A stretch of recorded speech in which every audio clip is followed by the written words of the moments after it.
John, as I mentioned a few times before, it's been a few weeks since we've done this podcast. What have you been playing? What's your gaming life like these days? All right, so I beat the first run of Hades. You and I talked about that, which, God, I love that game so much. Mm-hmm.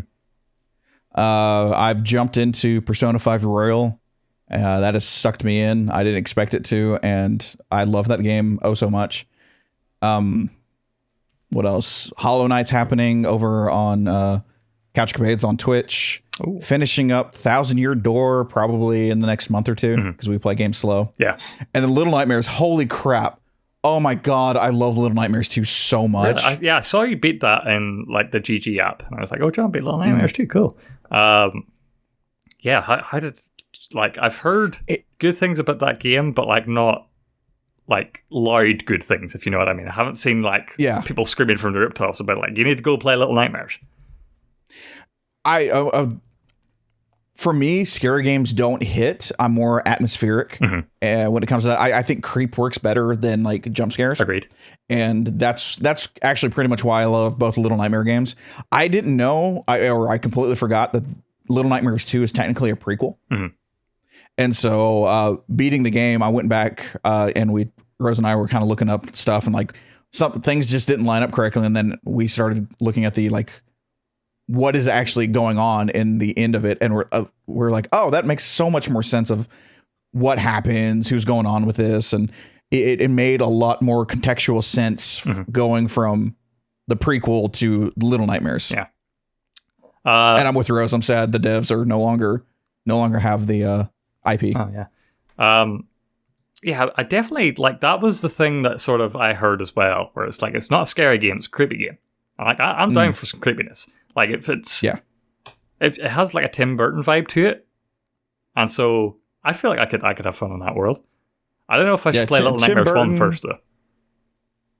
Yeah, Tim Burton and Guillermo del Toro. Yeah. That's pretty much what I see these games, and that if they made a video game, this is pretty much what they would be like. So yeah, it's not scary. It's more creepy.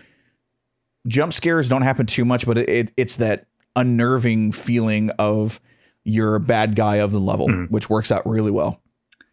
Yeah, I beat Hades. Roll credits on that. Oh, full on 10 times? Yeah.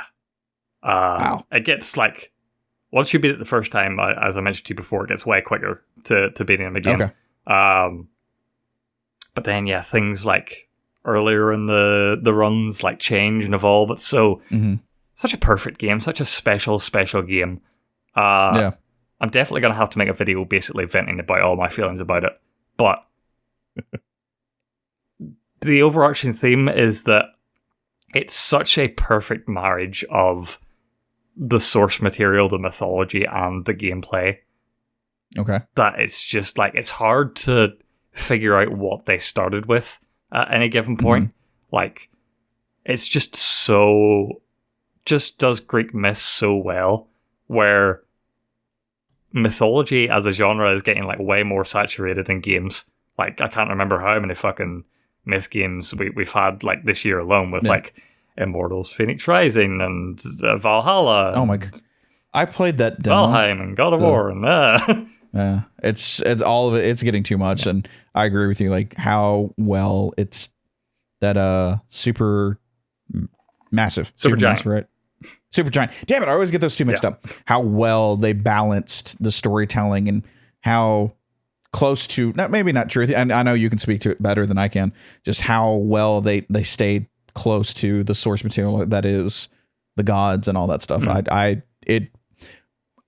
don't feel bad by saying that as a perfect game. Yeah, it's like Greek mythology has a lot of wiggle room anyway, because it's not like it has a perfect canon. It's not like a book that is like this is the start to finish of all Greek mythology. Like a lot of it is passed down through oral tradition, and it's like hard to like separate some details from others. And it's also like Greek myth is just like a lot of the gods are just evolutions of gods from other cultures, and so it's hard to distinguish what's what.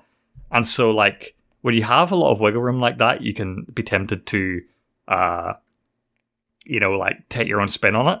But every time that Supergiant does it in this game, I feel like that was the perfect way to do that, and it made sense why you did that. And this is maybe my new headcanon for how it went. It's so good. And yeah, it's mythology can be such a great sandbox to play in from a storytelling perspective on that. And just, oh my god, the weapons. The weapons. I thought that at the start that like there were 2 or 3 weapons where I'm like, these are my weapons and the other ones suck. And so like at the start I really loved the railgun, the bow, and the fists. Those were my like 3 go-tos. And I was like, sword's fine, can't figure out the spear, the shield sucks. But like the game like doesn't force you, but it nudges you in the direction of like trying out all the weapons. And because there's so much variation in the build, if you find something that sticks, like I now love the shield. The shield's great. The sword is one of my favorite ones now. It's hard to pick. The spear is the one that got me through the first run, like to beat it. Oh, it was? Yeah. Okay, I was about to ask you. Dude, what was your first run? I had this insane build when I did it, where Demeter gives you the chill, and so like when you hit enemies with like 10 stacks of chill, they move slower and it's hard. But then I also got rapid fire, and so like my spear was just like doing this and like putting chill on people, and I was like, this is really weird, but it's only good for like one enemy at a time. And so when those dumb chariots happen, or like weird small enemies horde you, it's like I have nothing to deal with. But then I got another Daedalus Hammer thing where it's like, I think it was Spear Wall or something like that. But it basically makes this giant rectangle in front of you. And it's like everyone in that rectangle now gets affected by the spear attack. And so I would just stand there with this giant wall in front of me and just like poking people with spears and chill. And they couldn't do anything. I was just like, man, the variation you could do with this just to like break this game and have fun with it. And I was never like so comfortable that like different enemy types weren't still something I had to worry about. But I was like, this is I wish I could have this build forever. Yeah, because I actually got through the first time with the spear as well, and my build was I had the 3 attack. We had a 3-prong attack, so you could actually spread out a little bit more. And then when I threw my spear, it hit multiple enemies. And I leveled up Aphrodite's enemies wouldn't do as much damage to you, and that I was able to actually stack that as well. And then I want to say I got Artemis's the thing that you could throw as Zag, and hers would actually like sonar on someone and actually just follow them until they got there. So I did that, and the amount of screaming that happened when I actually beat it was insane. Like I even told Rose, look, I'm about to beat this. Get in here right now. I'm about to beat this game, because it was. I don't know if it happened to you. That build worked so well to me, and as I was playing, like Hades that bitch is hard. I'm not gonna lie. Like the amount of forms he has, Jesus. And then like halfway through, I got through the first form, and then during that second one, I was like, I think I've got this. Yeah. And I like everything weirdly like started slowing down in my head. I'm like, all right. I started understanding how Hades moved, and like, and I leveled up backstab. That's what I did, so I could throw it at Hades. Oh god, it's worked so well. And I was like, I'm doing this. Oh my god, I've got this. And I beat Cuphead. I was more proud of myself of beating Hades. I had that exact same experience as well when like the first time you beat him and you're in the second phase and you look at your health bar and you look how many death defiances you have left and you're like, I have you, motherfucker. I have you. You're mine. I have your number. You're mine. Yeah. So good. Yep. How many death defiances did you take in? How many did I lose in that fight, or how many like do I have in my normal builds? No. Did you? How many did you lose in that fight? I only lost 1.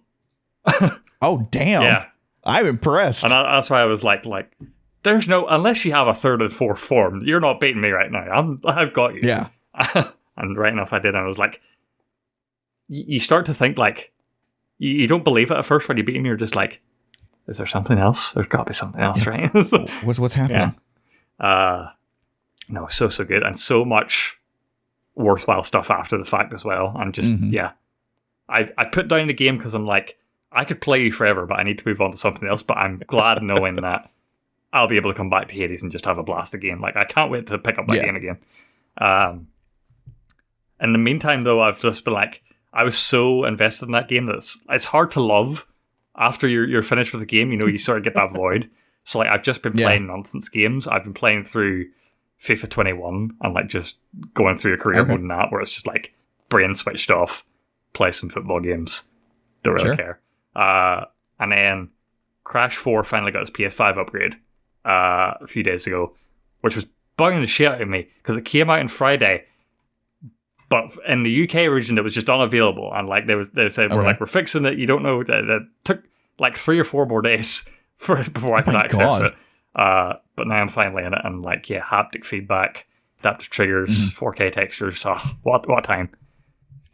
The Bandicoot has never looked better, John. So I've heard. Yeah.